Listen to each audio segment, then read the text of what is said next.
Hello and welcome back to HRN Revive TV. I'm your host, Arnold Threatt, and we will continue looking at the sons of Noah today.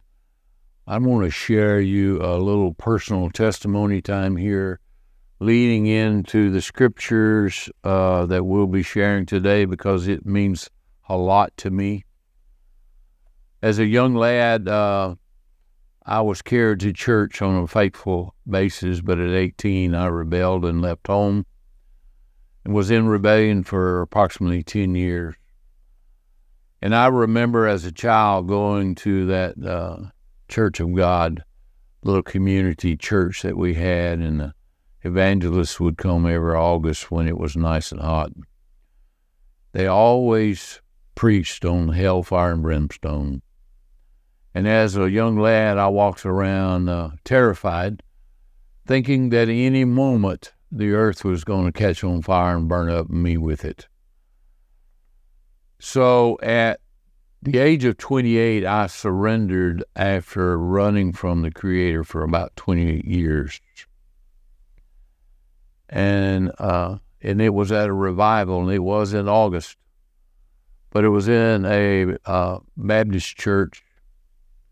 Young pastor had come and took over as the pastor, and they hadn't scheduled a revival, and his father-in-law was a world-renowned evangelist and had a free week in August. And I look back and now know that it was a divine appointment for me to receive Yeshua as Messiah because I had played the religious game for 28 years. So you guessed it, that Southern Baptist evangelist preached on hellfire and brimstone. He said after it was over with, he don't preach that often, but he felt led to do that tonight. So I was a religious individual. I sang in the choir and the whole thing and was sitting on the second pew that night. And I had met with the pastor the day before because I wasn't sure of my salvation, and he, being a good Southern Baptist preacher, knew all the questions to ask, and being a good religious person, I knew all the right answers. So leaving that meeting that Saturday afternoon, he was convinced I was born again, and I was still miserable as could be. So when the invitation was given, I was the first one to the altar that evening. And I didn't go shake his hand. I was on my face knowing what I had to do. And others had come up too, and eventually got over to me, and he says, Arnold, what can I help you with? And I said, I need to be born again. And he said, oh, you mean you need to rededicate your life? I said, no, sir. I've been playing this whole time. I need to be born again. So one of the first passages, because they have you read John, right? They don't start you out in Genesis. They start you out in John, which was okay because when I got down to John chapter 17, I was so excited about what I read there. And that's the passage Yahweh wanted me to read tonight in this thing. So as I promised earlier, we would begin to look at the relationships of the Father and His Son, Yeshua, and how that applies to you and I today, and how we must change to be able to represent them as Yeshua represented them when He was here, because that is now our job. One of the most effective things that He's asked me and you to do is to give ourselves away.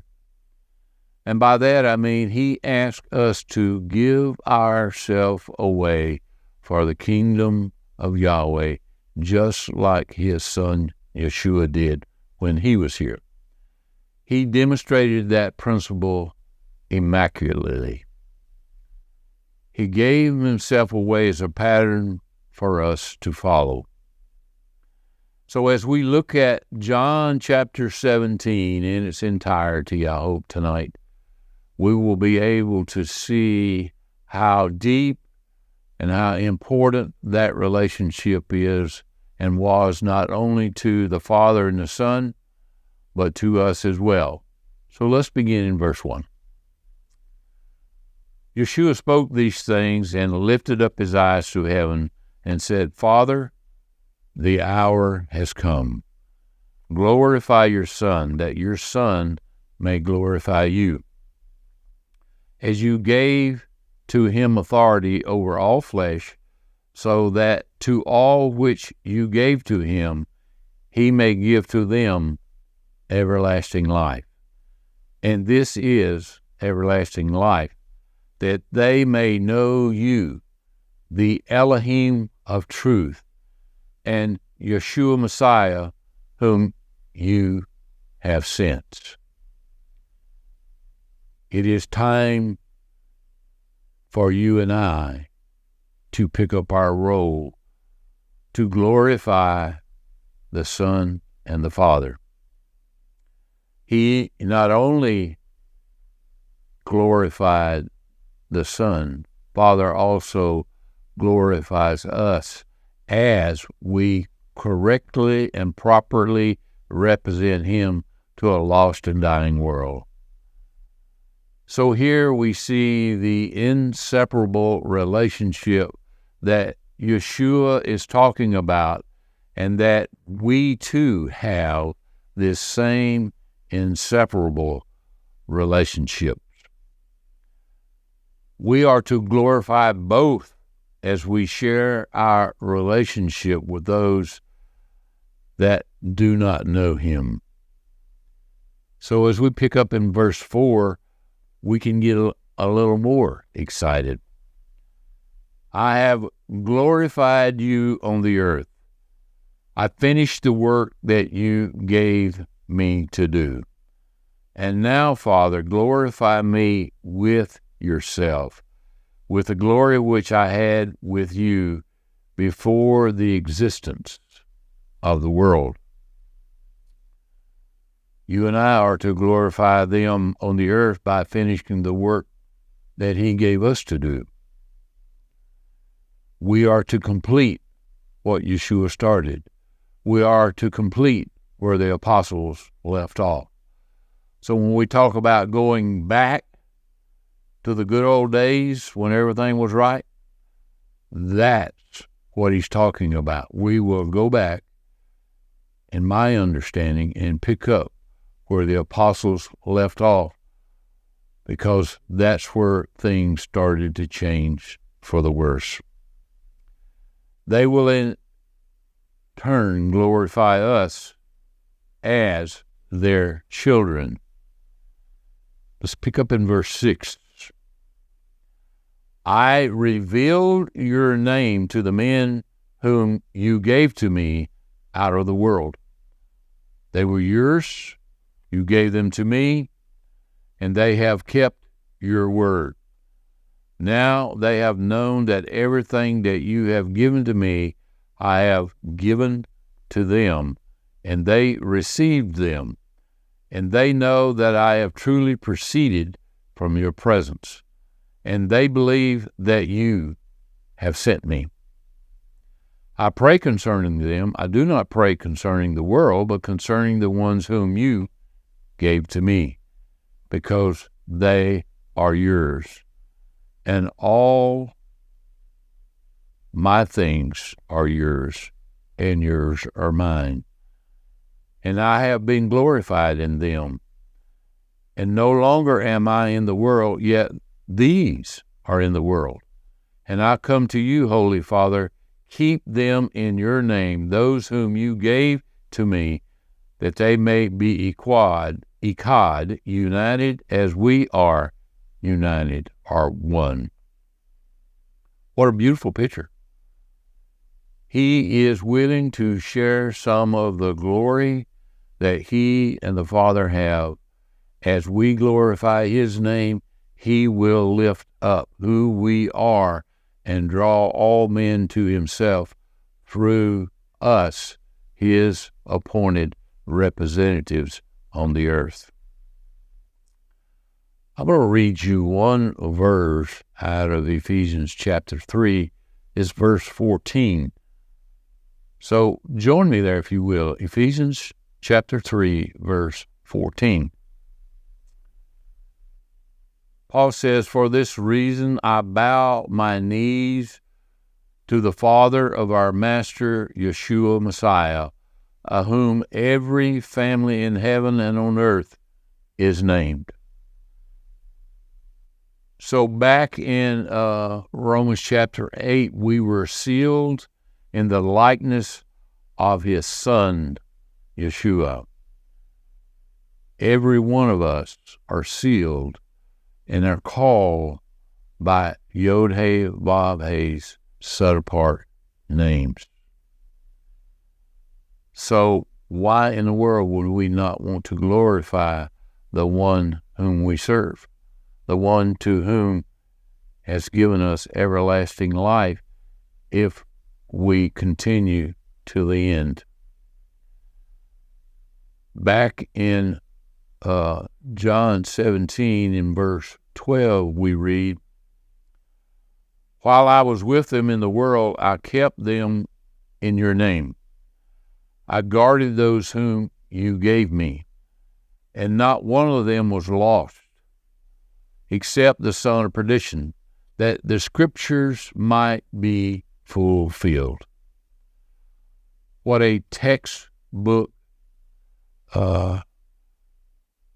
for discipleship training for us. We are to do with others as they, the Father and Son, has done with us. The apostles likewise did to those in their day. This is why I say that we will go back to that time where they left off.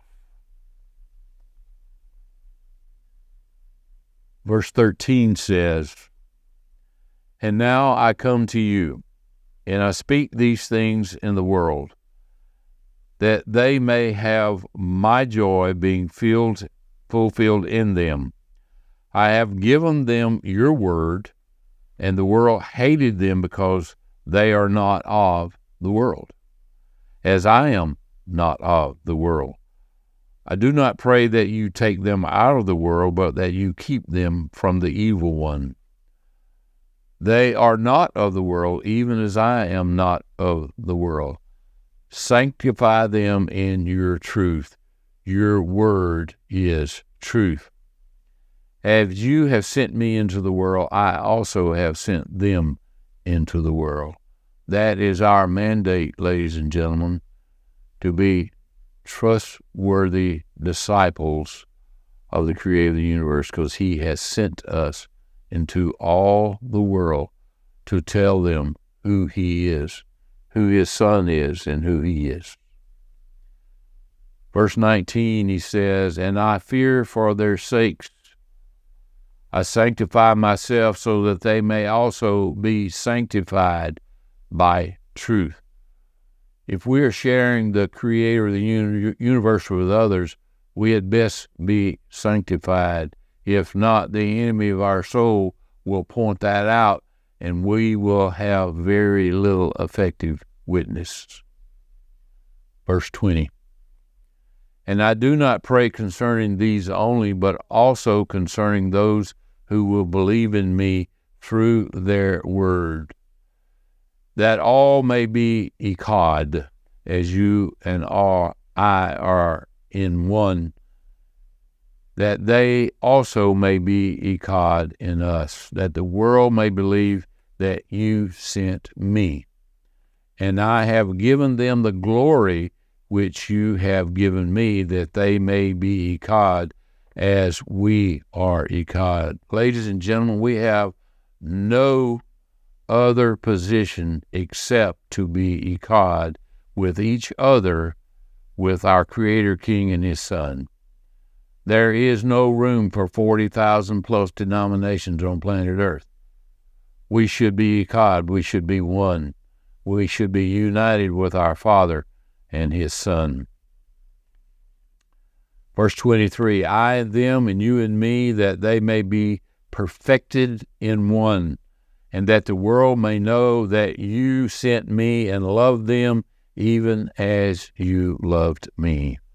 Father, those whom you have given to me, I desire that where I am, they might also be with me, that they may see my glory that you have given to me, because you have loved me from before the foundations of the world.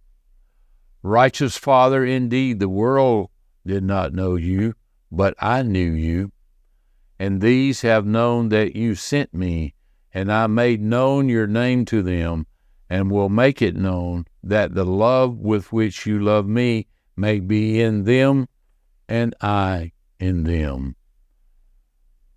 What an immaculate teaching. The perfection of oneness as described by Yeshua himself, that he and the Father have. And it's a mandate that you and I have that same unity. As a reminder, I will say this, that approximately 120 individuals were in the upper room on Shavuot, right after Yeshua's ascension into the heavenlies. And they were in one accord. They were echad, and all 120 received a supernatural anointing of the Ruach.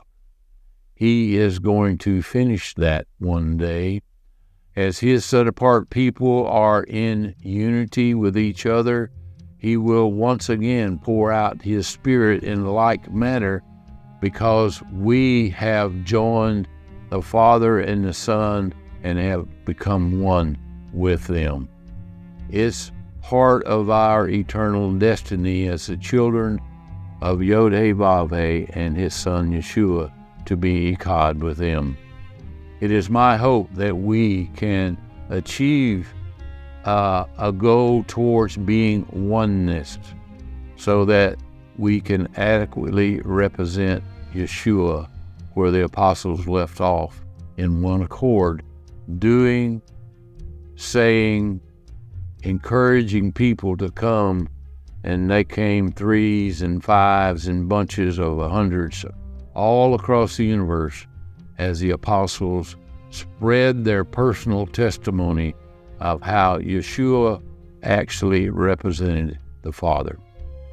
We will pick up here where we left off in our next session, but we will be looking at Ephesians chapter 6.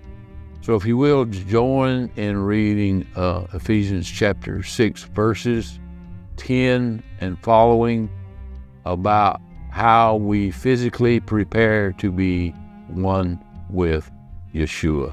Until then, shalom.